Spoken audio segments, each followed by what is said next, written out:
Good morning, everyone. Again, lovely to see, and nice day for summer. Uh,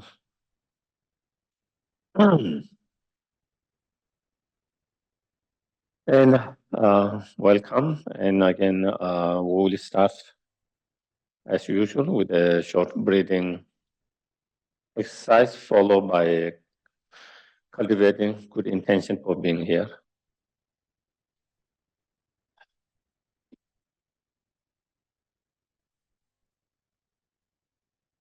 Again, make yourself relaxed, comfortable.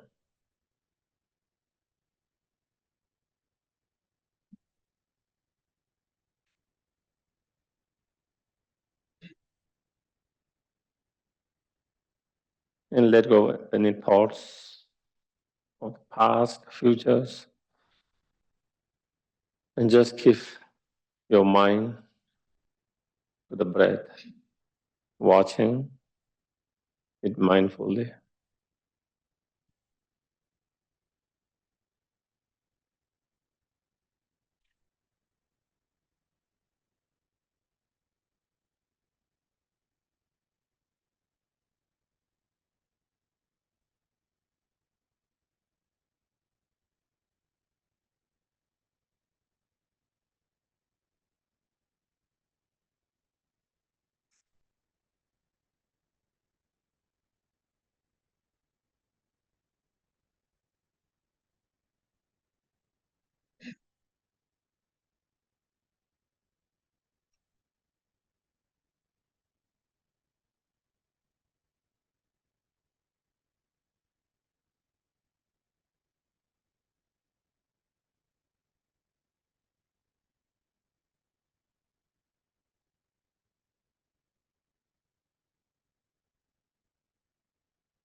Then we can try to reflect, contemplate.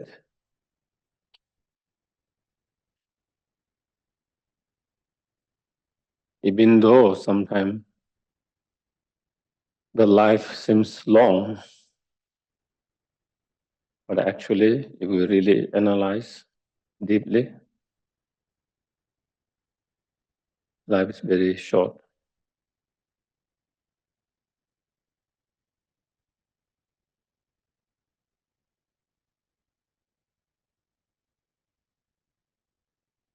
One third or half of our life is already gone.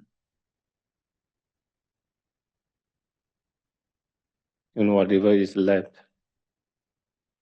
it will go very fast without knowing.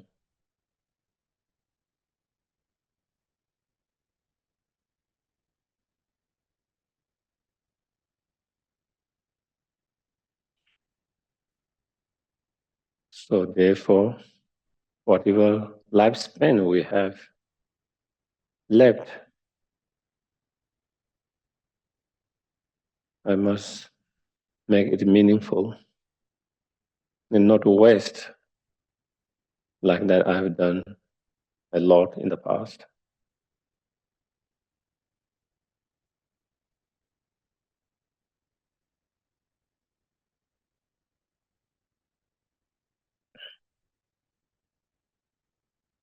How can I make my life meaningful?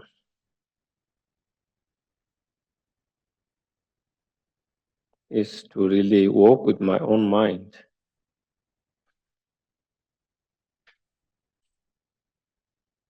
trying to reduce and overcome those harmful, disturbing, negative emotions,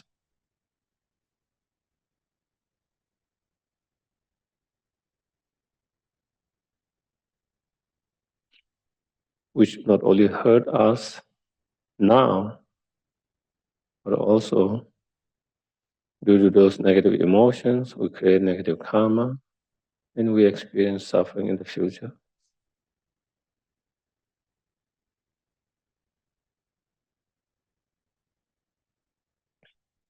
And not only that, when we are under the influence of those negative emotions, we tend to be more harmful, hurtful to others.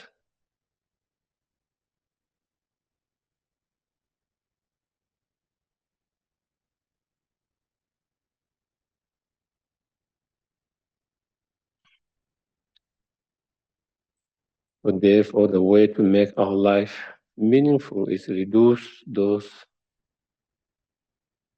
disturbing negative emotions as much as possible and trying to increase and improve those positive state of minds,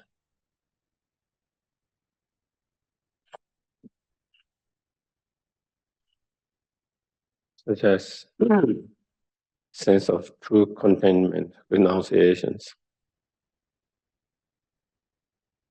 pure love, compassion, bodhicitta mind, tolerance,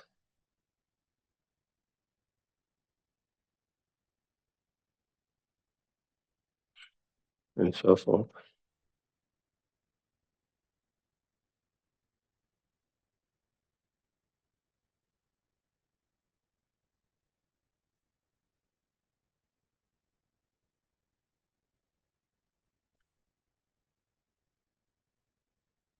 If your mind is really subdued,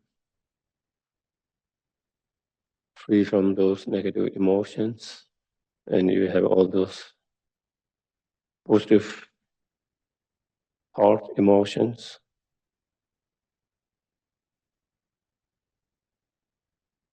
even you don't say anything, even you don't do anything, that will help a lot of people, bringing positive energy, peace, calm, joy, just being around that person, inspirations.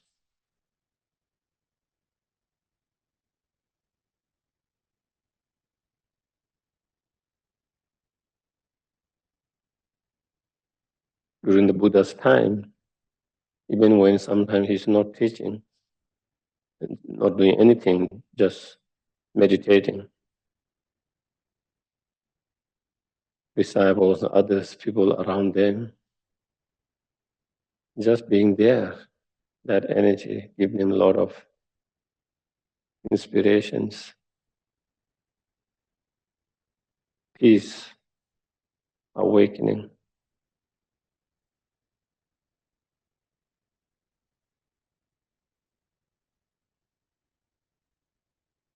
In such a similar case, like being someone like Dalai Lama, even he's not saying anything, not doing anything, people around there, they feel inspirations, awakening, peace,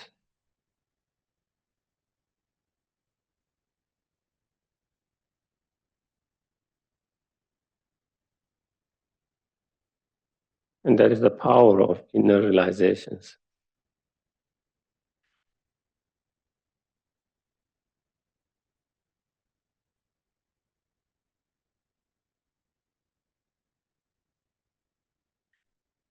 And to be able to develop those inner realizations, spiritual inner realizations, of course, we need to contemplate, meditate, and practice correctly, continuously.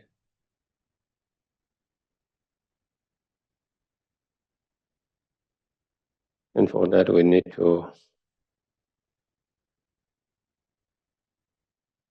be inspired, be reminded through listening, reading, discussion, so forth.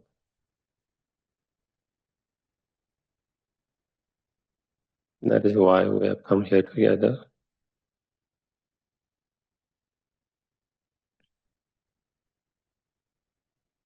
May I ask, coming here together to listen, reflect, contemplate? May all these become cause and conditions to reduce those disturbing negative emotions.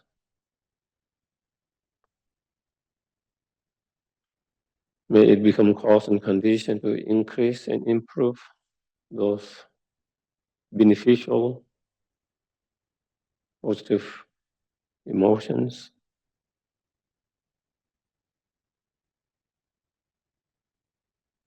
And may it be cause and conditions to achieve our highest potential, fully awakened state.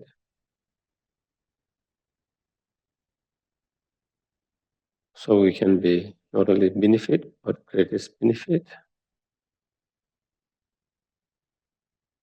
And not only for few, but for all sentient beings without partiality.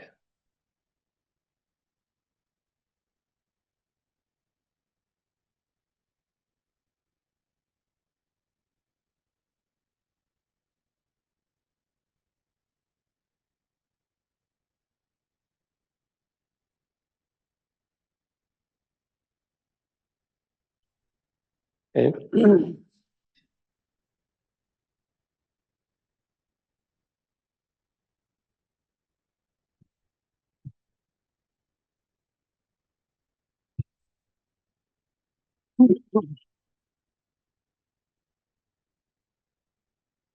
Taking refuge in generating bodhicitta. Once in English, twice in Tibetan. I go for refuge until I'm enlightened to the Buddha, the Dharma, and the Supreme Assembly. By the merits I create through listening to the Dharma, may I become a Buddha in order to benefit all sentient beings. Sangye Chodam Soki Chognam La Changchu Bardu Dagni Kyabsuchi Dagi Chernyan Ge Sonam Gi Drew Pen Share Sangye Drew Parsho Sangye Chodam Soki Chognam La Changchu Bardu Dagni Kyabsuchi Dagi Chernyan Ge Sonam Gi Drew Pen Share Sangye Drew Parsho.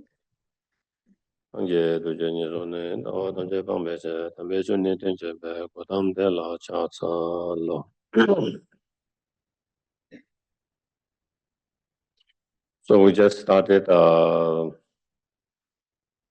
essence of the refined gold, the Lamrim by the Third Dalai Lama. And we just finished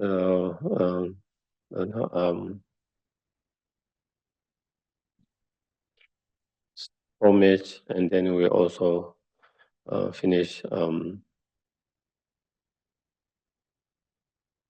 about the what the Lamrim or gratitude path is, and also about how to listen it correctly, properly, and then also the unique qualities of the Lamrim.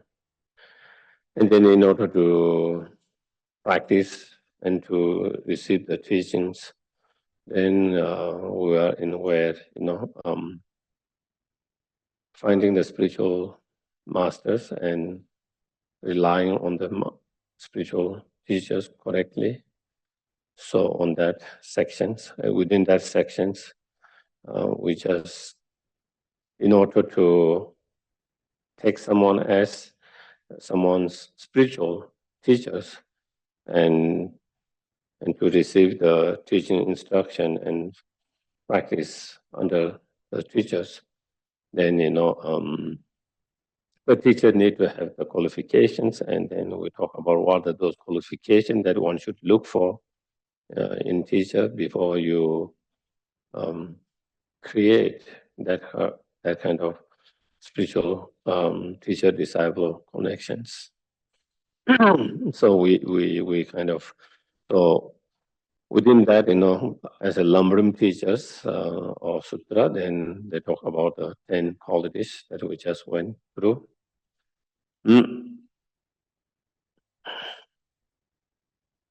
So here, if you, where's the page number? Page number 4.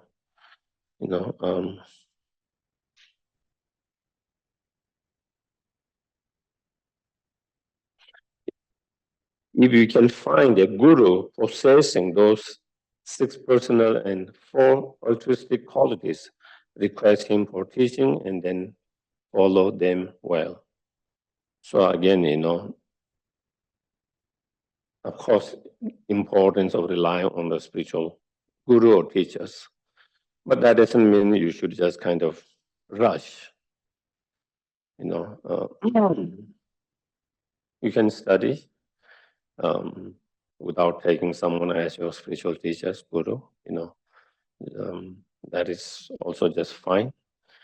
I think here we kind of study more like in a class. But you don't have to take me or any teachers as a spiritual guru. We just take as a lecture and studies that.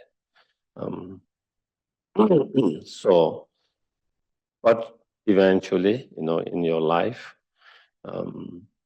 when you are more serious and when you are more kind of committed, then definitely it's important to have a spiritual teacher, guru, importance that is taught in all the teachings, the importance of that role. So here after he explained the qualities of the teacher, then he also explained the qualities the student needs to be a good student. So the student should have 3 fundamental qualities. Sincerity, and that is more being unbiased. The student have to be unbiased. If you are biased, if your mind is biased, then again, you cannot get the teachings correctly due to your biased mind. Due to your biased mind, even when teachers make a mistake, you might not be able to see it. Or if you have biased mind, even though what teacher said correctly, you might hear it incorrectly. And it's not because of that, because of your biased mind, then you cannot, hear and understand correctly. So being unbiased is the sincerity or unbiased. Secondly, intelligent, able to discriminate between beneficial or misleading force of path. Even you are unbiased, if you don't have that intelligent to be able to differentiate, then again, even when sometimes the teacher is making mistake, you might not be aware of that and take it as a fact or reality, Mm. Mm. Or even when sometimes when the teacher is explaining very beneficial, essential point, sometimes again you are unable to be aware of that. The teacher has pointed a very important point, very essential, very special instructions. Sometimes the teacher is giving some very unique kind of instructions or and sometimes we think, oh, there's nothing special. You can't hear it properly. You can't, because we don't have that mind to discriminate those things. So that is what, again, you need that. And then third one, intense longing to gain spiritual understanding and experience, the interest, longing to study and practice, and through study and practice to have that experience, spiritual experiences, not just studying for sake of studying, but studying that as a way to, to take it in a practice so that we can have the spiritual experiences or realizations. So that one must have that kind of interest.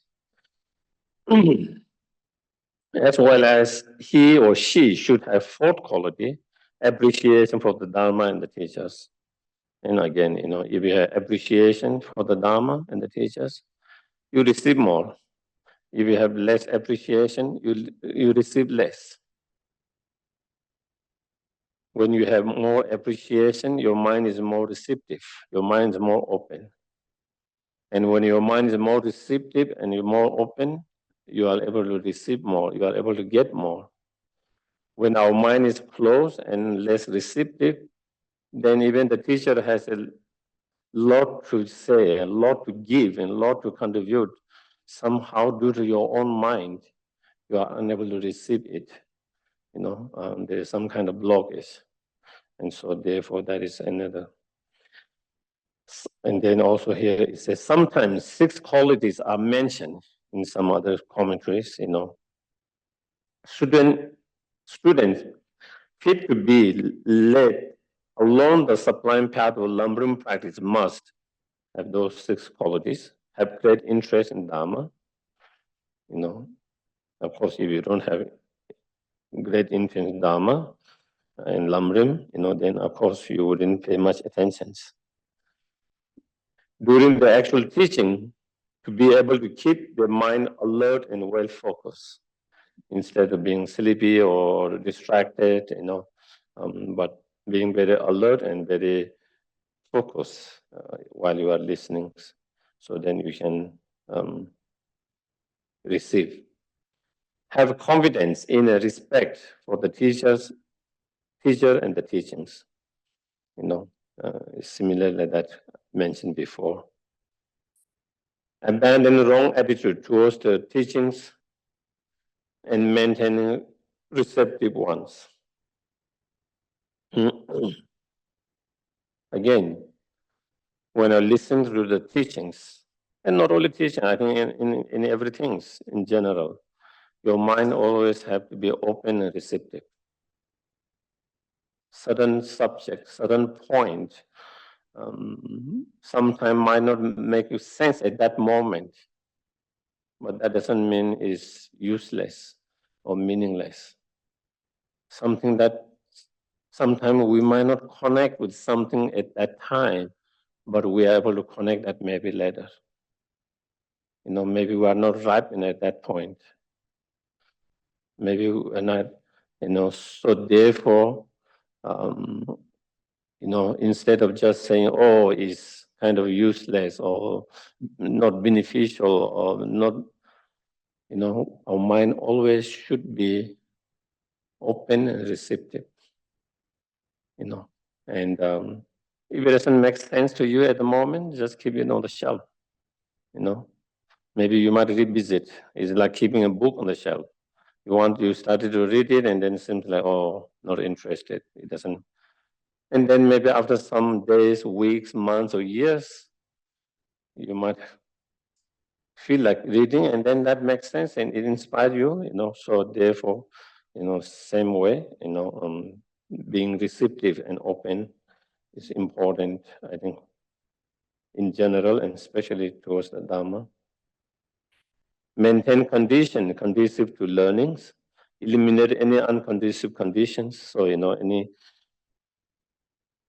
condition that support our study practice, we try to maintain them. whether it's the external environment, whether it's the internal environment, whatever conducive condition we find that help us to, that inspire us, that help us to study and practice, we try to do that. And then whatever we find unconducive, whether it's external, internal, to study, to practice, and so forth, we try to eliminate and reduce them.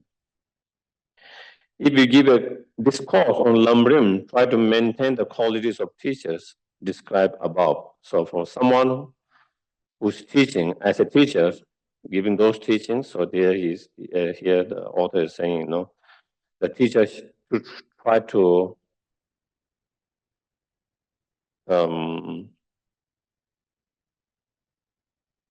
keep those 10, such as those 10 qualities, maintain that. If you have those qualities, you try. If you don't have those qualities, try to generate those qualities, and then that. And for the student, and if you listen to the discourse, cultivate the above qualities of an ideal student within yourself. And also for the students, and they themselves try to see whether they have all this quality or not, be the ideal students. And if they don't have those qualities, try to generate those qualities. And if they have those qualities, try to maintain that. And that apply for both the teacher and the students.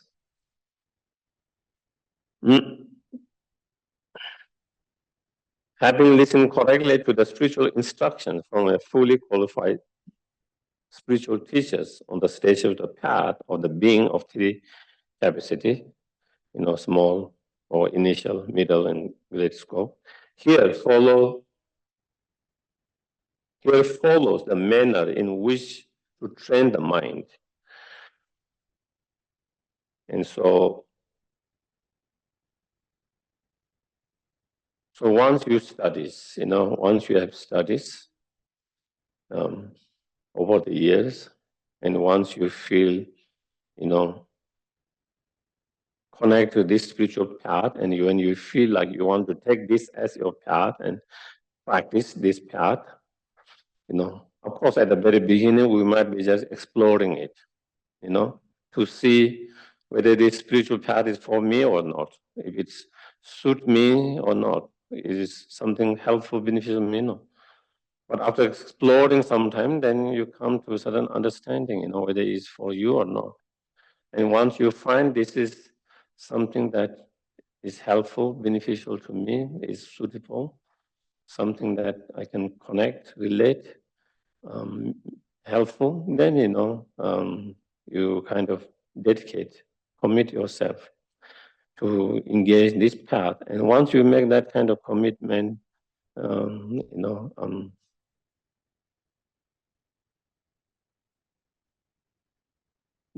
how to really practice, So then that is where it coming how to really practice. The whole Lamrim is actually more for those who are already explored and all of that, and then they come to their path, and then for those, then how can they practice? And so that, so in relation to that, then it started. Arrange an altar, having image of your teachers, the Buddha, the Stupa, scriptures.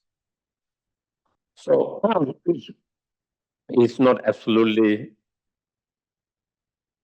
necessary, but it's always good if you have small altars, and again, as here it says, if you have Buddha statues or, tangas or paintings or pictures, and then you also, if you have a guru, guru's pictures as well, if you, and the Buddhas, stupa, and then scriptures, So again, it represents,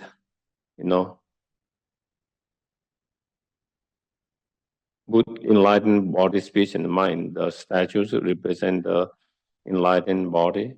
The scriptures, the book, represent the Dharma. The enlightened speech, and the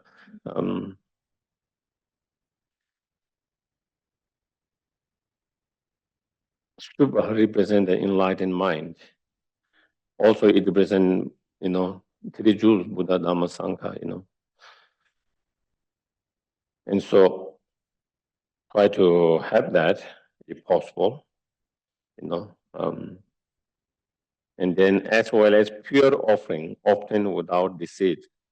So normally it's better if those objects are a little bit higher and the offering is a little bit down.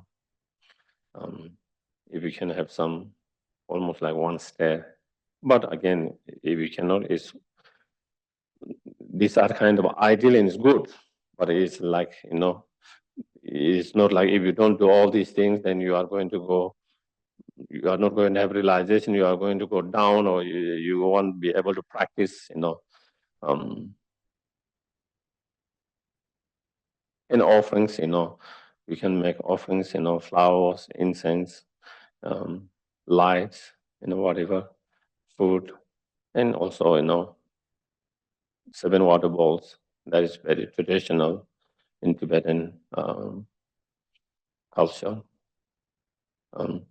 The 7 water bowls that represents 7 different offerings, and so and so that again. So try to make those offerings with the pure motivations every day, every morning. It's good to do that if you can. So it's nice to start the day with making offering to the Buddha, Dhamma, Sanghas and all, instead of first thinking of what to have coffee for myself. First is thinking of how I can make offerings. You make all this offering, everything, and then later you can think of what you want to have, yourself. In front of your altar, prepare a comfortable meditation seat. So then you can have a cushion on top, if you have proper place, or if you don't have place, wherever you have cushions. If you don't, you can use also. If you don't have cushion, it doesn't mean you cannot meditate. You can do on chair as well, depending on your body and all that. No, you cannot sit cross-legged. It doesn't mean you cannot meditate or practice, So, but of course, if you can sit cross-legged, then to have a meditation cushion and then meditating on that, and then a cushion on the backside a little bit higher. So with that, it gives you more alert, higher part. And then so that is meditation seats. And either 4 or 6 times each day, sit there in 7-point meditation posture. So if someone is, of course, here is talking about someone seriously doing a retreat, so when they are in really retreat and they do 3 sessions, 4 sessions, 6 sessions a day, and each section can last different. Some people might do 1 hour each section. Some people might do 45 minutes. Some can do hour and a half. Some might do 2 hours each sessions. So depending on that, you kind of create that, But in our everyday, when we don't, then at least 1 sessions every day, how much ever that is, in 20 minutes, half hour, 45 minutes, whatever. And then 7-point meditation postures, is a full cross leg or half cross leg, in terms of sittings, your back, spine straight, and the more straight you keep, the less dull it becomes, or less likely to fall sleepy, keeping straight, and then keeping your also shoulders straight, and then with a if possible, meditation posture, your left hand below right hand and those 2 thumbs. So meditation posture, into the hand, and then your head again, straight, and looking your mouth closed, not fully closed, not closed. Your eyes not fully open, not fully closed.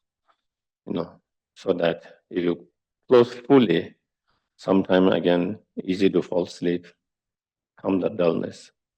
If you open too much, then there's more of distractions because you see more things, and you see more things, then you're mindful of what you see.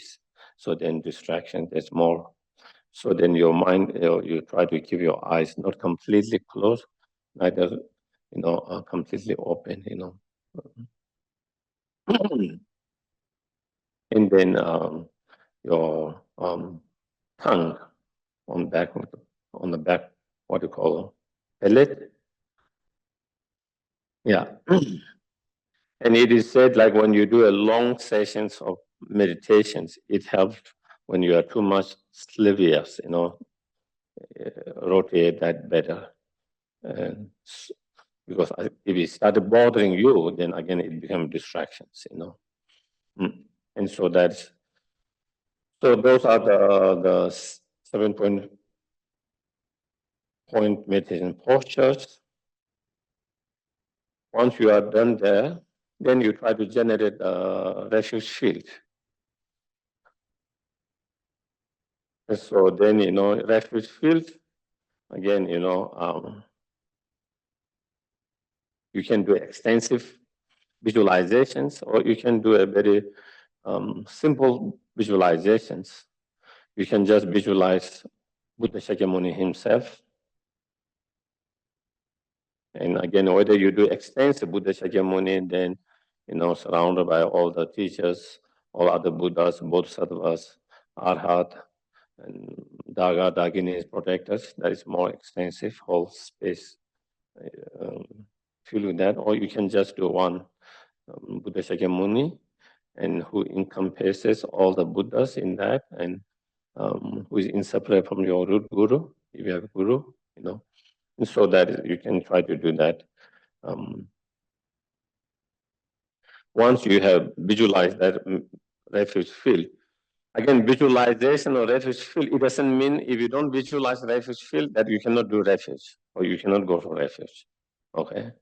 It's nothing like that. Those visualizations are tools to help us. When you do those visualizations, when you feel through visualization, when you feel the presence of the Buddha, Bodhisattvas and teachers, all of that is more easy to feel the devotion, the faith, and the refuge. So it's a tools,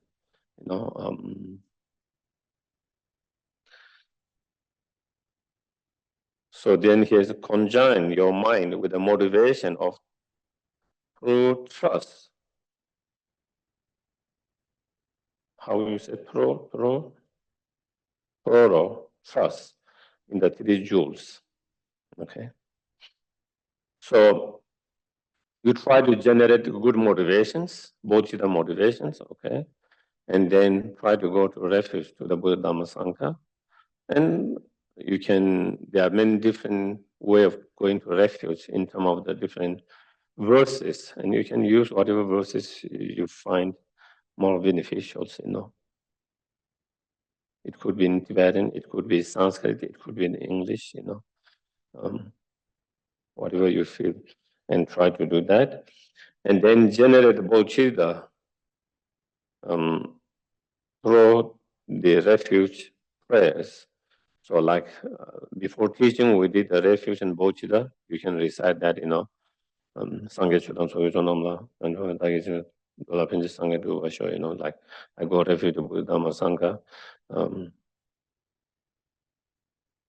until I achieve enlightenment,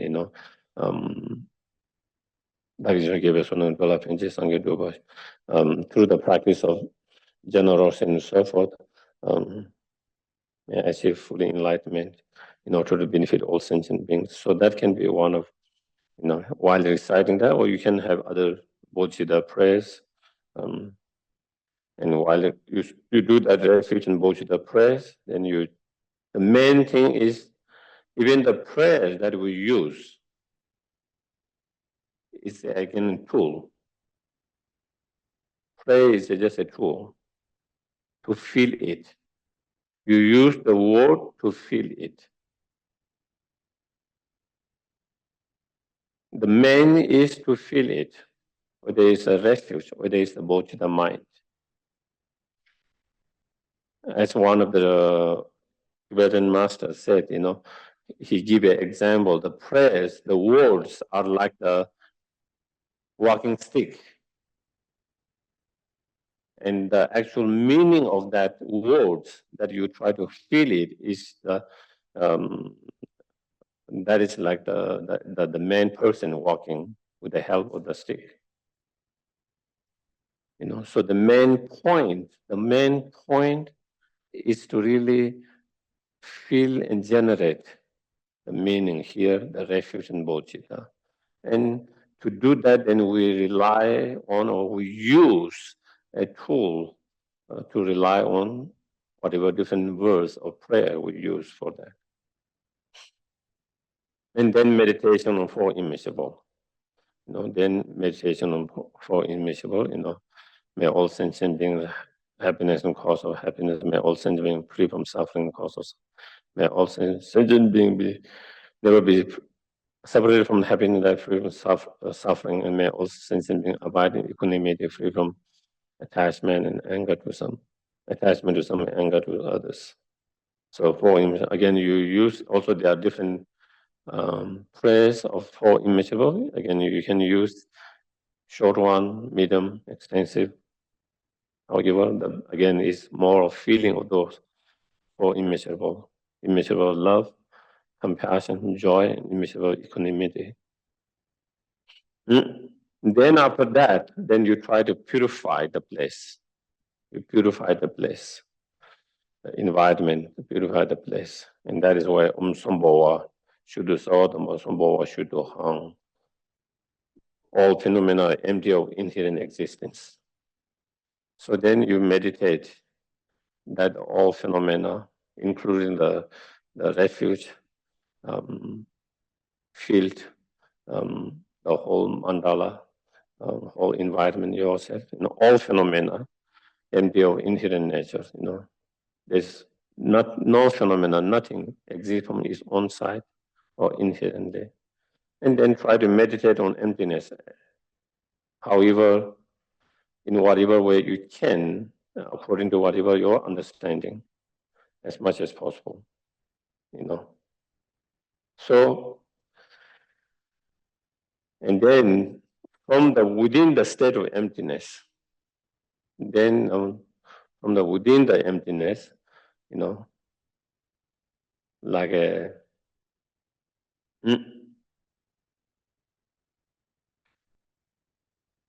like from the water coming of the water bubble, from the emptiness, then it appears, from within the state of emptiness.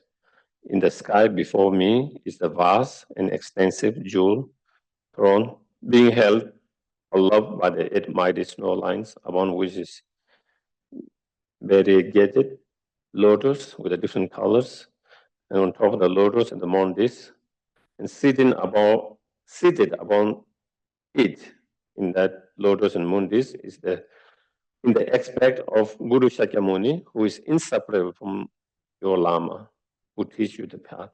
So in essence is your root guru, your Lama, but in the form or in the aspect of Buddha Shakyamuni. And to his right are the Lamas of lineage of Vas, conduct, the method lineage, such as Asanga and so forth. And to his left is the lineage of profound view, such as Nagarjuna, the wisdom profound views. And surrounding them are then all the Buddhas, and then Bodhisattvas, hidden and solidly rises, who are on the path to Arhat, of all the 10 direction, an ocean of Dagas, Daginis, and Dhammapadeka. And Dagas and Daginis are those, male and female tantric practitioners who have, high spiritual realizations, and then Dharma projector. So here then you visualize, this is called merit field.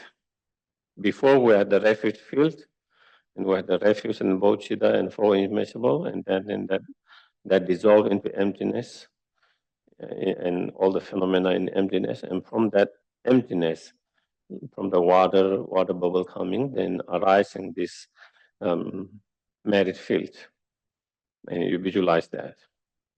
Okay, and then invite them to abide by reciting. So then again, you involve all the others merit field from from the different pure land, from the Dharmakaya and so forth. And so then again, there are many different verses of invoking. And so here, one verses here is being used.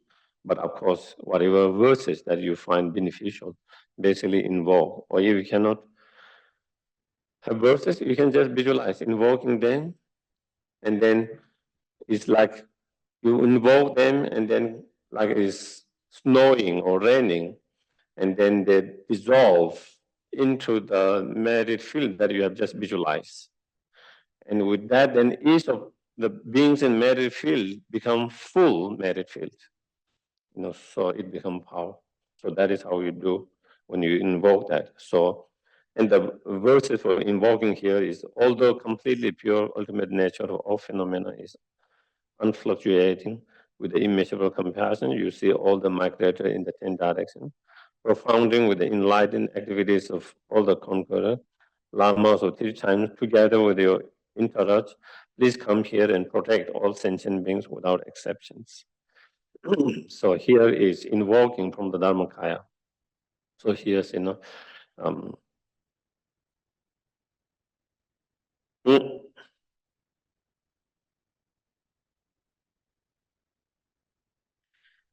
then next, to create more merit. So here the merit field is to create merit and to purify, and so therefore to create merit. Another practice to create an extensive merit is a bath offering, an exceedingly frequent bathhouse. So again, it's not here, but in certain practice there is a bath offering. Like in Georgia. In Georgia, you will have all of that. So here, that means that you and all sentient should perform bath offering obligation, clothing, ornament to the Buddha, and requesting that merit field should abide as explained in Shandeva's Buddha way of life. So again, as part of that bath offerings, you generate, I don't know, if you follow the bath offering, then there's all the details in that. You generate the place, the palace or the place to offer the bath offering. Then you invoke all the Buddhas and Bodhisattvas, the holy objects, and then you make the bath offerings, and then you dry them, and then you offer them the clothing, garment, and then you ornate them the perfume, and then you offer them the ornaments, the garment, and so again, it's a way of creating merit. Even though we are unable to do that in really, but through mentally visualizations, also you create. If you do correctly, then you create merit. The essential point of purification and accumulation are summarized in the 7 limb practice, commencing with. So again, in relation to merit field, then we try to do the 7 limb practice. And there are extensive 7 limb practice, middle and very short, very short 7 limb practice, and you can do any of them depending on your time, depending on how you feel it, and all of that. But you try to do the maybe shortest one, even when you don't have time to do extensive long one. And again, I have mentioned many times, those 7 limb practice. Sometimes it might feel like they are just a rituals, Sometimes it just feel like they are just ritual, and it's nothing to do with our practice, training our mind. Do you get it? When you don't have correct understanding, that is how, just from observation, if you don't have the correct understanding of what those practices are, one can feel that way. Just from observing outside, it feels like they are just doing some kind of rituals. It's nothing to do with mind training. But if you understand correctly and if you do correctly, it's part of mind training. It's part of mind training. And then I've mentioned many times before, the 7 limb practice are prostrations, offerings, confessions, rejoicings, requesting to turn the wheel of Dharma, requesting the Guru, the Buddha, to live until the samsara ends, and dedications. Those are known as the practice of 7 limb practice. And it's mind training. If you do correct, with correct understanding, if you do correctly, frustrations, if you do with correct understanding correctly, it is a antidote to your ego and your pride. When you bow down to someone, lords of their feet, for example, we don't want to bow down to someone, isn't it? Because our ego doesn't feel like. Why should I bow to him?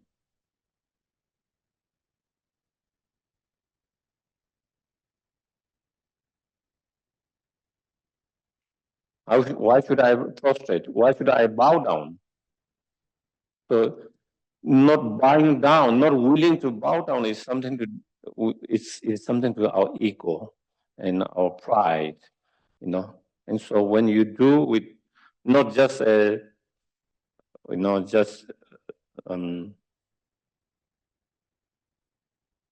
but if you do correctly, correct understanding, is training your mind to reduce your ego and your that is at the Buddha's time.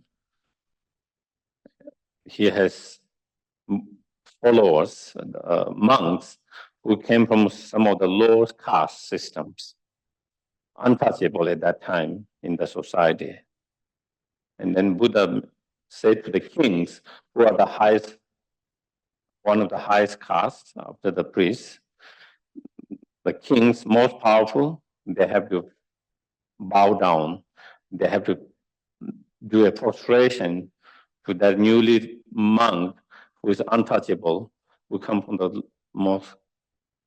And it is a way, as a practice, to reduce your ego, where you feel I'm supreme, I'm better, I'm higher. Why should I bow down to someone?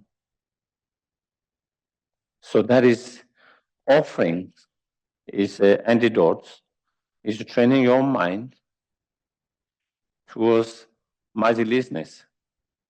Due to miserliness, we are not being able to share, whether to offer to someone, whether it's Buddha, Dhamma, Sanghas, or whether it's someone else who needs that help. So again, it's letting go. Offering, part of training, offering is training your mind to give, to let it go, and not to hold, not to think. So it is a part of training your mind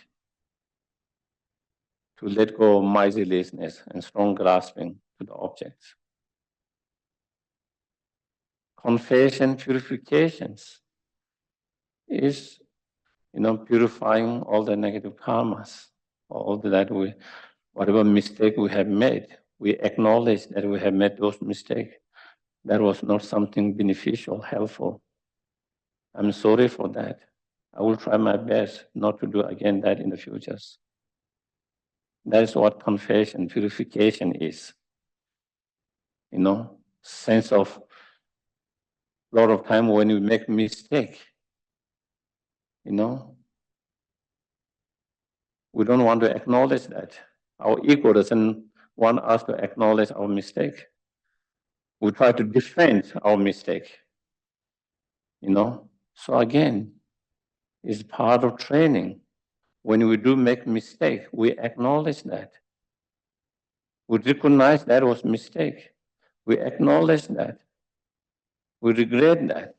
And then we make effort. We make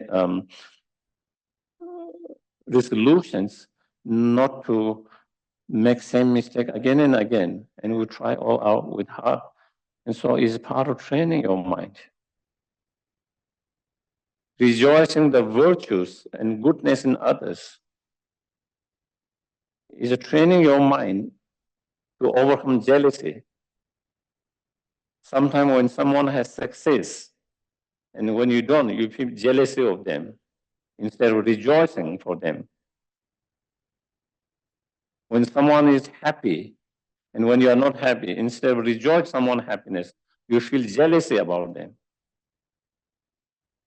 When someone is engaged in something good things, virtuous things, instead of rejoicing, we feel jealousy of them. So here, the practice of rejoicing in someone's success, happiness, and virtues is an antidote, and training your mind to let go of that jealousy and that envy.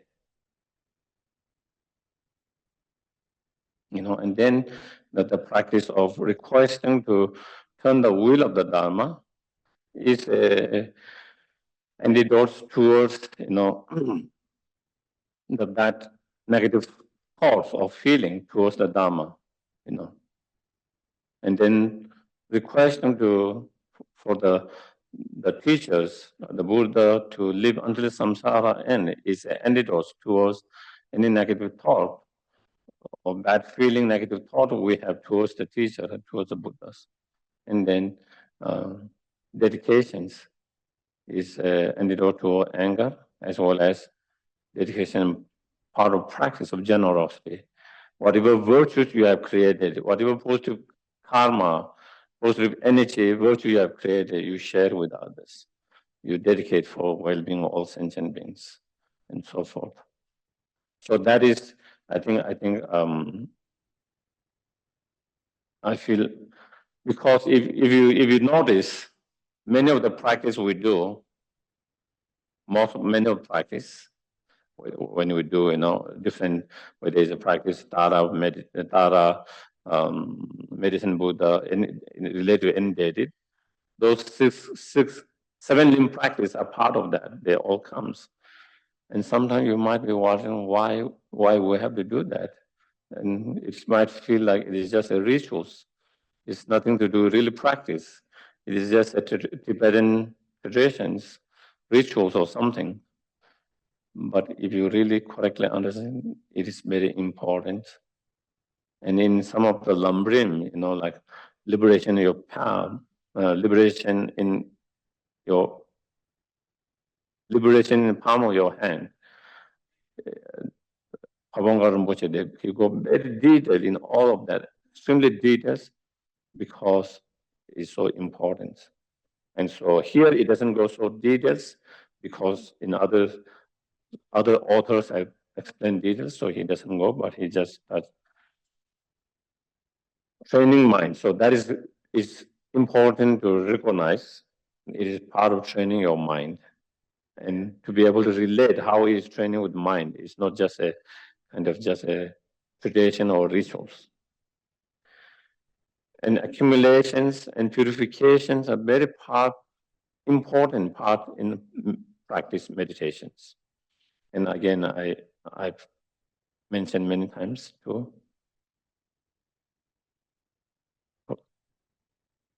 When you plant a seed, I always use this example. For the success of the plant to grow properly, you need a healthy seed. Healthy, good seed. And of course, good ground. That is important. But also you need to clear the earth or ground. If there's too much weed, other weed, you need to take them. If there is too many rocks, you have to take them. Otherwise, it wouldn't. The root cannot go deep enough, and so then it cannot grow well. The purification, that clearing all this, clearing the rocks, clearing the weeds, unwanted weeds, and so forth. Accumulation of merit is like the fertilizers, the waters, the heat, the light it needs, conducive conditions. And then, of course, the seed itself is the actual meditations, whatever meditation you do, whatever subjects, topic meditation you do. So you need the meditations like the seed. You also need the conducive conditions, that is accumulation of merit. And you need to clear the obstacles, like clearing the rocks and so forth, purifications. And then also the blessing of the gurus as well, important. And therefore, that is where you visualize the guru and the Buddha inseparable and request for their blessings, inspirations. And when all these come together, you have better success in your practice meditations. And I said this is more holistic approach, you know. And that has been also, and it is not only that, you know, those masters, they explain from their experience. Even the Lama Tsongkhapa, he struggled to have the actual realization, even though he had been studying and meditating for a long time, until he started to combine all these practices together, accumulations of merit, purifications, and then Guru Yoga, and then together he continued to study and meditate. And that is all on the basis when he integrated all these practices together in that more holistic approach, taking all those practices together. When he did that, then he had a success. He had the realizations that which he struggled before to have that realizations.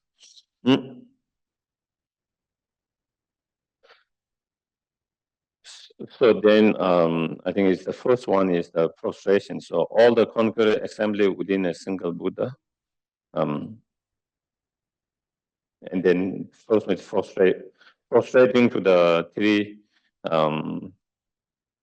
gurus, lineage gurus. So the great compassionate Sukada Vajradhara, the supreme, all three, Delopa, and so on, of the blessed experiential lineage. So first is prostrating and paying homage to the experiential lineage gurus. And then Maitreya, Asanga, Vasubandhu, and Vimukti Sena of the lineage vast contact. And next is prostrating and paying homage to the lineage of the method, prostrating to the gurus of method vast lineage. And then Bodhisattva Nagarjuna, who eliminated extreme or existing and non-existent of the lineage of profound view. Then next is paying homage and prostrating to the lineage of wisdom profound lineage. Before the conqueror is Adishas, and then prostrating the Adisha and our virtuous spiritual friends such as Domdemba, then to the Domdemba, and all other Kadamba master and so forth. And that is prostrating to Lama Tsongkhapa, and all other teachers of scriptures and reasoning and so forth. Wisdom, immense strength, and profound physical strength, speak marvelous visual abjuration, fulfill all the needs and wishes.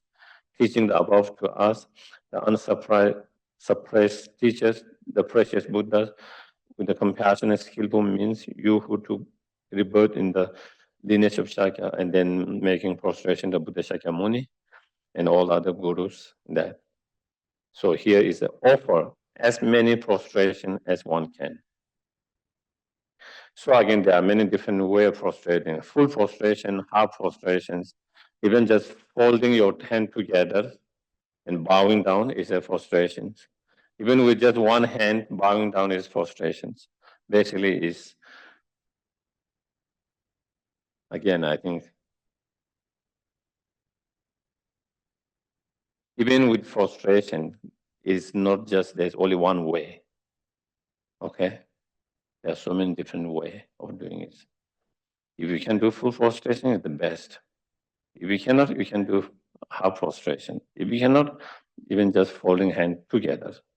Even with the two hands, your one hand is you're busy with something else, with one hand. Even your both hands are busy, you can still in your mind make the homage, make the prostrations. Mm. So then next is, second is making offerings.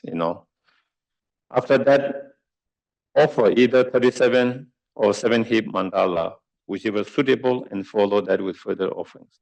So then you try to do extensive mandala if you have time, able, 37 heaps. If you don't have time and if you're unable, you do the short mandala that with the 4 lines, basically 4 continents and the Mount Meru, Sun, and the Moon. The 7 short mandala, 7 heaps. And again, mandala is very powerful way to create merit. Again,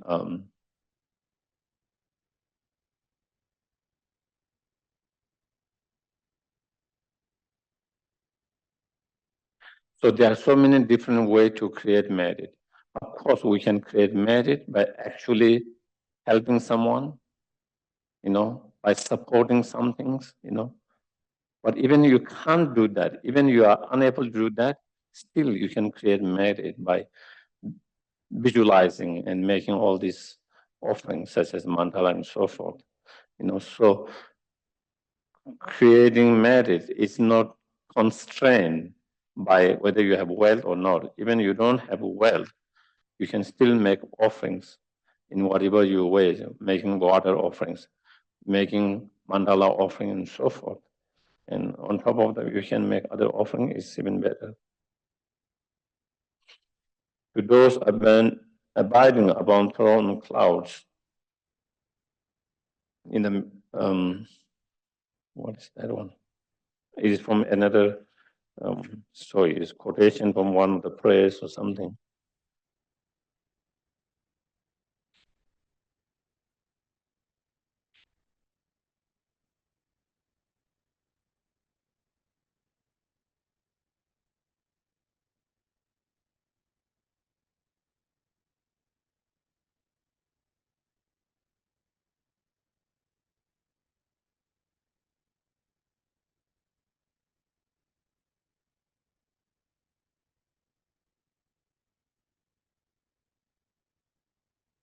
I say, okay, that is part of the offerings. So the offering that you are visualized in the sky, like the clouds, filling the whole space, saying, may the offering be so as I visualize, is saying like that to those abiding upon the throne clouds. Then next, third one is confessions, part of purifications. In the middle part of the practice, recite the general confession 3 times. So again, within the confession, there are many different practice. 35 Buddha practice, you can recite 35 Buddha. Also, there is a general confession, short one. And also, there are many others, confession prayers, while you do that 3 times. And then, short one, only 4 lines or 1 verses under the control of attachment, ignorance, until they dedicate to the end. This one, then here you recite, yeah,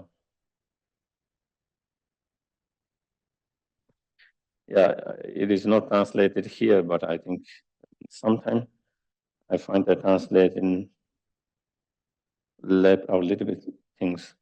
So here it also said you recite seven limb prayers at the very beginning of the king of the prayers. King of the prayer at the very beginning, it starts with seven limb practice. So you recite that part and until the dedications. So that is where. And then you try to practice the others. Thereafter, after you have done the seven limb practice, whether you do the extensive or short or very short, you try to do seven limb practice.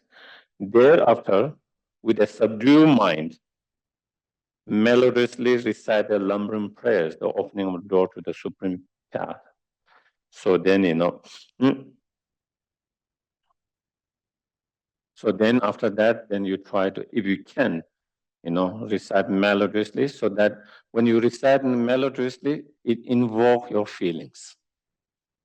One of the reasons of chanting and reciting melodies, it somehow invokes your feeling. When you just recite dry, it doesn't really invoke your feeling. There's a difference,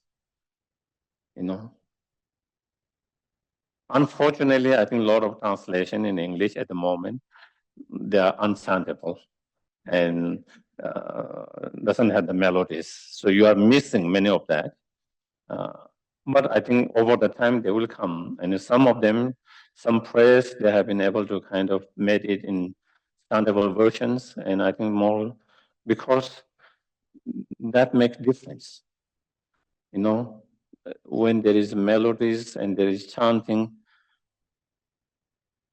it become more alive. It brings your feeling. When you are just reciting and it becomes dry, then it's much more harder to bring that. And so that is why in Lamrim prayers that, so then you with that, all the Lamrim lineage teachers in this, and then you make a supplication and request for their blessings, so that is what. Following your request, so then that is what you do. You, from the Lamrim, all the Lamrim lineage gurus, you request, to bless you, to inspire you, to guide you, so that your meditation, your practice becomes smooth and successful without much obstacles, more easily. So that is the request. Following your request, then they depart. Then you visualize, them. Before you invoke them, now you visualize them departing their own places wherever you invoke from. So that is where, and you visualize. The recipient of your offering return to the natural abroad. Whether you are practicing in 4 or 6 sessions, the request to depart is made in the final sessions. So for example, when you are doing practice 2 sessions, 3 sessions, 4 sessions, 5, 6, how many sessions? If you are doing many sessions in a day, you invoke them and you don't visualize and ask them to depart at the board in all other sessions except for the last one. Last session, then you ask them to depart. Until then, you keep them above you in your med field, always there. And the last part, then you do that, the departing part. If it's 2 sessions, then second session. If it's 3 sessions, the third sessions. If it's 4 sessions, 5, so the last sessions of the day, you do that. So that is what here is. This is preliminary to relying on the spiritual teachers. So this is part of the preliminary practice regarding to the correctly relying on spiritual teachers. And then next come the actual meditations, actual practice of correctly relying on the spiritual teachers. And this preliminary is same to all different Lamrim meditations. So whether it's relying correctly on the teacher or guru, or whether you are meditating on precious human rebirth, whether you are meditating on dead impermanent, whether you are meditating on refuge, whether you are meditating on the suffering of lower realms, whether you are meditating on karma, all different subjects that you meditate as you progress, you do the same this preliminary with all the practice. So then the author here, he explained this preliminary related to the first subject of the meditation, and then he doesn't do that to all, but you bring that to all of that, not only for the guru devotions or the correctly relying teachers, but as preliminary, you apply that to all other meditation, all other practice.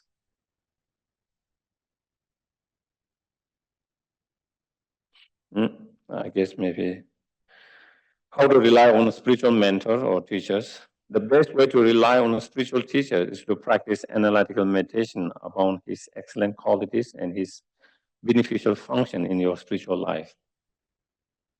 So at the very beginning, the author explained all the practice meditations can be, two. Some the analytical meditation and non-analytical placement meditations.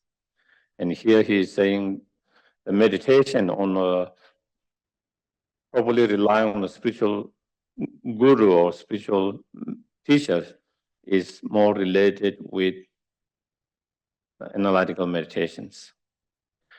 But also you try to bring non-analytical meditation with that. You try to bring both meditation within that. And we will say, or here as he says, when you are meditating on that, you try to contemplate, you try to think, contemplate, recollect all the positive qualities of the teachers. Whatever that you have observed, the positive qualities of that teachers. Whatever you have observed yourself, whatever you have seen, whatever you have heard, whether it is a peaceful subduing, very peaceful, calm qualities, or very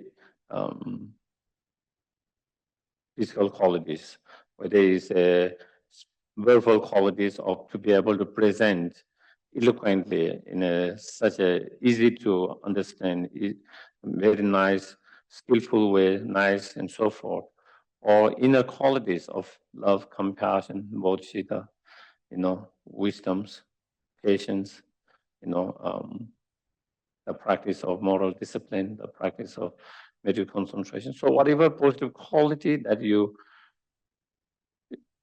are able to observe, whatever positive quality you are able to see, whatever positive qualities that you are able to hear from others and so forth, you try to reflect more and more. And the more you reflect, the more your trust and confidence in the teachers, the spiritual teacher build. And the more trust and more confidence you have, the more your mind is open and receptive. And the more your mind is open and receptive, the more you are able to receive it. The more you feel confidence and trust with someone, the more your mind is more open to that person. Isn't that the case for us? When you have trust and confidence in someone, your mind is more open to that person. And you are more receptive to that person. You are able to listen better. And you are able to, when you are able to listen better, when your minds are more receptive, open, you receive more. You get more. And so that is how, why the, correctly relying on the guru is the very root of realizations and the practice. Because to be able to have those realizations, your mind should be suitable, open, and receptive. The more receptive your mind, the more open your mind, the more you are able to get, the more you are able to receive. And so therefore, And then also contemplating, meditating on the kindness of that teacher, especially in their kindness in terms of our spiritual path, our spiritual life, in terms of teachings, giving the vows, precepts, in terms of giving the empowerment, in terms of giving, oral transmissions, explanations, in terms of giving, private advice, instructions, guidance, as well as sometimes even they don't give us any instructions, but inspiring us through their examples. Someone like His Holiness Dalai Lama, I haven't received personal one-to-one any advice or instructions, except from that what I learned from his teachings that was given in the publics, But not only that, I get a lot of inspirations, and just by observing and watching his life, what he does, how he does, how he treats other people's, how he interact with other people's, and all of that, in so many different ways.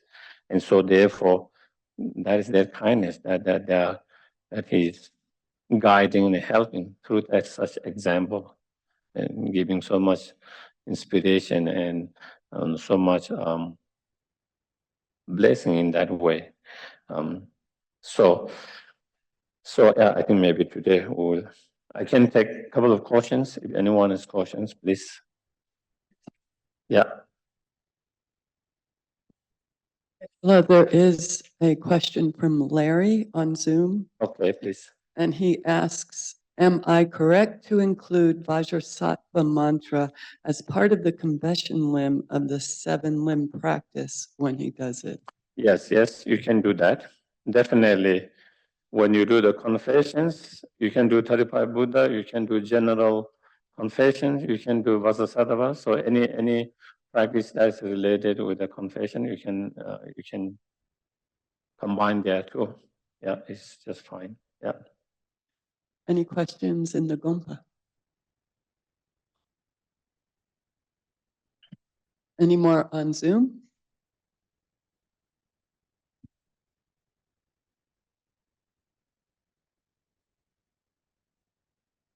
Everyone understood completely.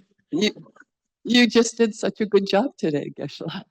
Or maybe I did such a bad job, no one understood anything. Yeah. One of my teachers, Kenshu Lobsang Tsering, that is he always, he liked to debate very much.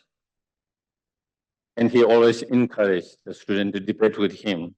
He will present his presentations, and then he will encourage the student to debate with him to prove wrong if his presentation was wrong, and sometimes some student will debate and he will defend, and just like any two monks. But sometimes anyone has question, anyone debate what I said, and sometimes of course there is no questions or no debate. Then he always says, either you understood everything or you didn't understand anything. That is he says. Because if you don't understand anything, then there's no questions. And if you understood everything, there's caution. But if you understood a little bit not, then there might be caution. So that was what. I think somebody, Patty, Okay. says, okay, fine.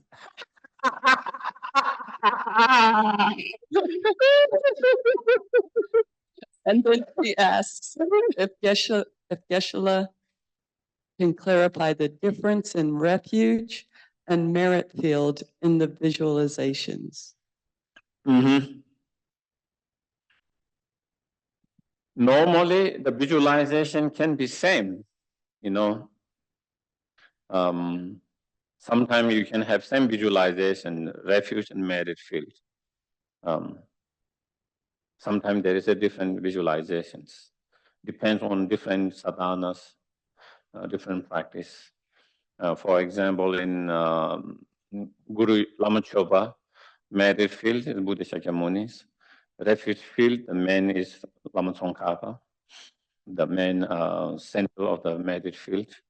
And that can be related with others, as well. But in generally merit field, you visualize that to go for merit, not merit field, sorry, for the refuge field at the very beginning of your practice, in order to go for refuge, then you visualize the refuge field. And the refuge field most time is the Buddha Shakyamuni, most time. It doesn't have to be Buddha Shakyamuni. It can be others, but in visualization, most time, it can be any deity, but most time we try to visualize Buddha Shakyamuni, but, inseparable from all others, inseparable from the Guru and inseparable from all the others Buddhas, seeing them all in one. And then you can just have one, what we call Nurukuntu look, the traditions of all in one of wish fulfilling jewel. That's it. So in that you have only one deity, one Buddha. So it's easy visualization, but you see every Buddha, all the holy object in that. Or you can do more extensive than all the gurus, Buddhas surrounding them.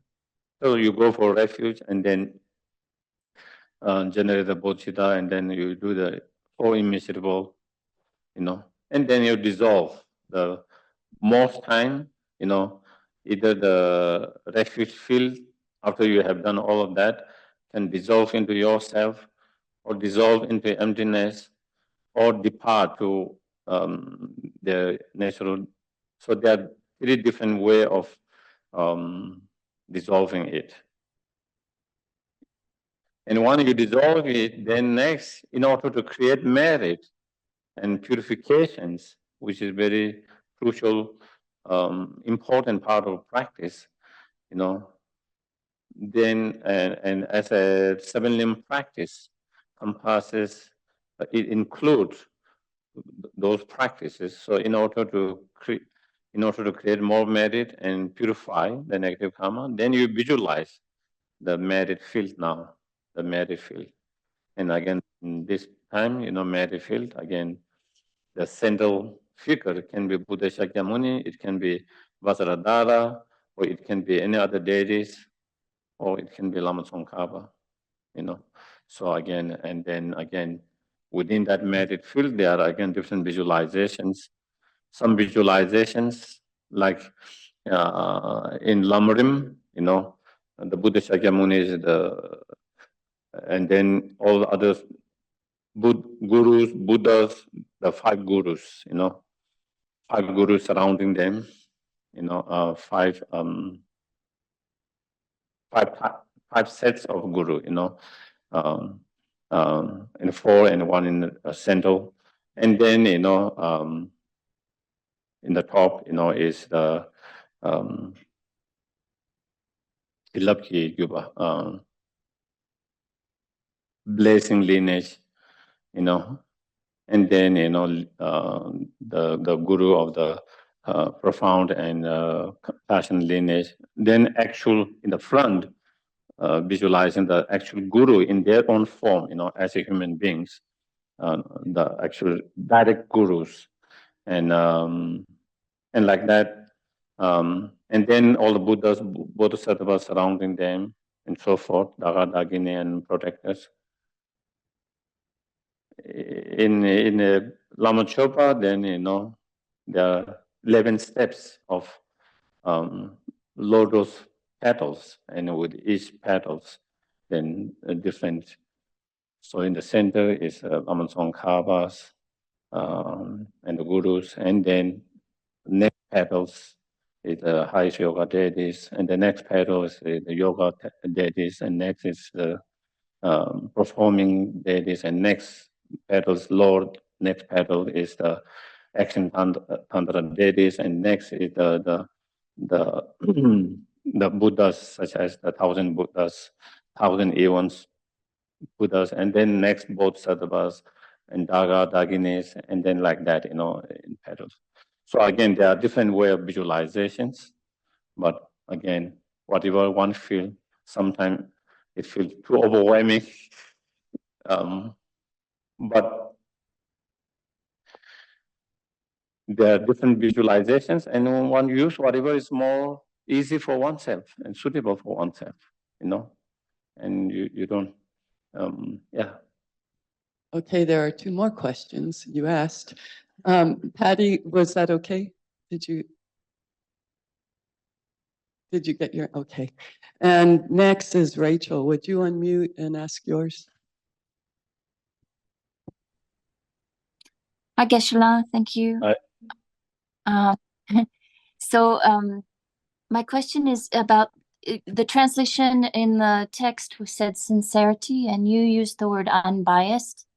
So I wanted to understand why the other translator used sincerity. If you have any insight about how being unbiased relates to our being sincere in our as a student.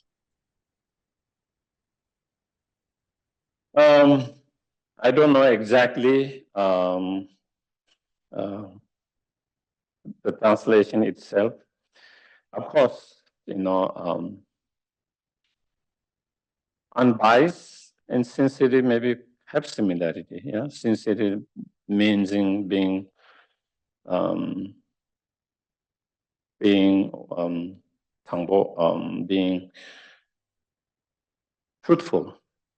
Sincerity, does it have kind of sense of truthful? And if it is truthful, then it means not being biased. When you're being biased, then you are not truthful. When you are being biased, then you are not being truthful. So maybe because of that, I don't know, but I mean, this is the first translation I've seen using that word sincerity for this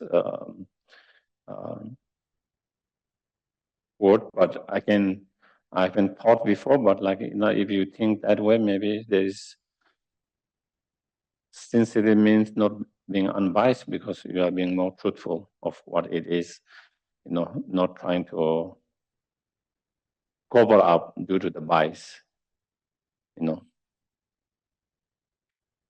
Yeah. And then Christina, could you unmute and ask yours?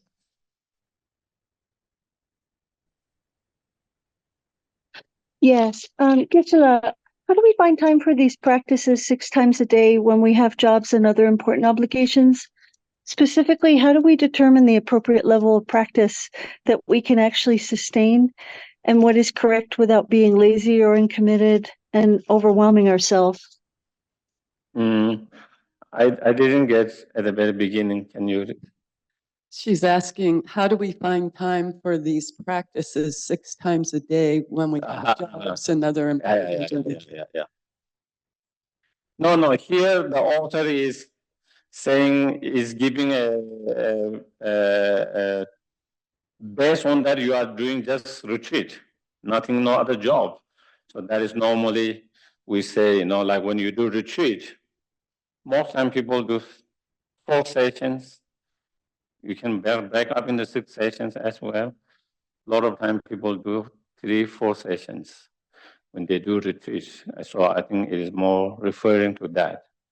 For those in our everyday work who have job and all that, if you can do 1 session, 2 sessions, is wonderful. If you can find time for even 1 session or 2 sessions, maybe 1 in morning, 1 in evening. If not 1 session, that is a great, wonderful. So we try to do as much as we can according to our capacity, our schedules, our times.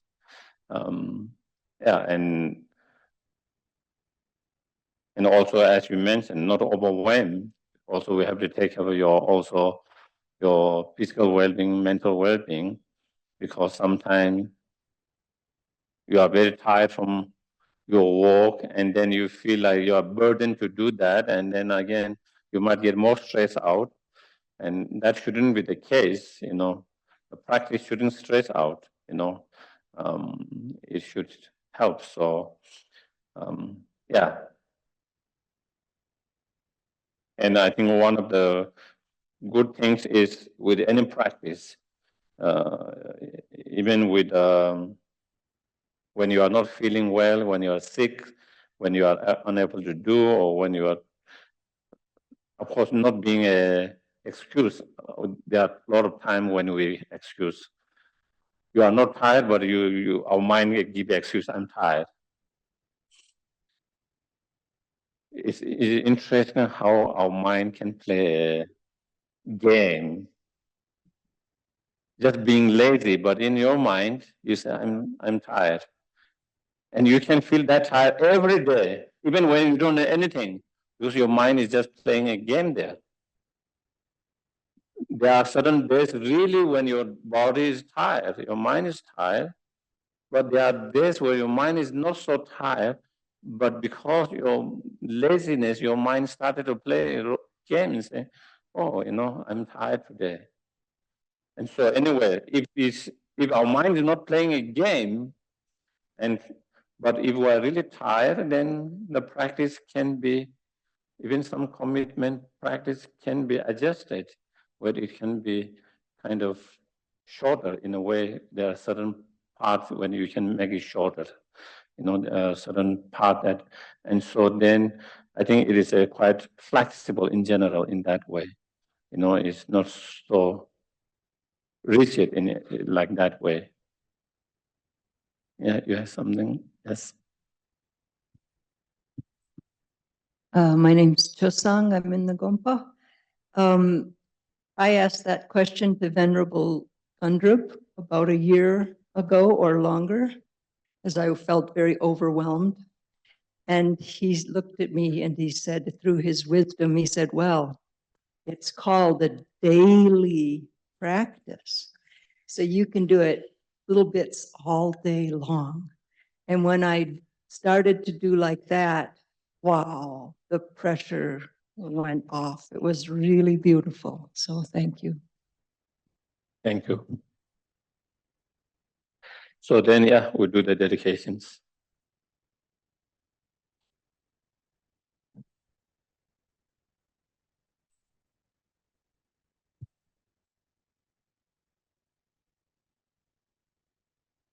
May all beings everywhere, plagued by the sufferings of body and mind, obtain an ocean of happiness and joy by virtue of my merits. May no living creature suffer, commit evil, or ever fall ill. May no one be afraid or belittled with a mind weighed down by depression. May the blind see forms and the deaf hear sounds. May those whose bodies are worn with toil be restored on finding repose. May the naked find clothing, the hungry find food. May the thirsty find water and delicious drinks. May the poor find wealth, those weak with sorrow find joy. May the forlorn find hope, constant happiness, and prosperity. May there be timely rains and bountiful harvests. May all medicines be effective and wholesome prayers bear fruit. May all who are sick and ill quickly be freed from their ailments. Whatever diseases there are in the world, may they never occur again. May the frightened cease to be afraid and those bound be freed. May the powerless find power and may people think benefiting each other. For as long as space remains, for as long as sentient beings remain.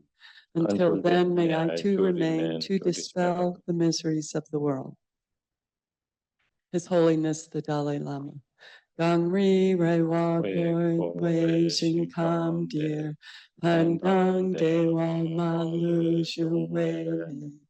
Chen re se wa tenzin gyatso yi.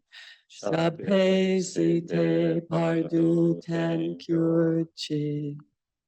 Ayata om be kanze maha be kanze kanza samuga de so ha tayata om be kanze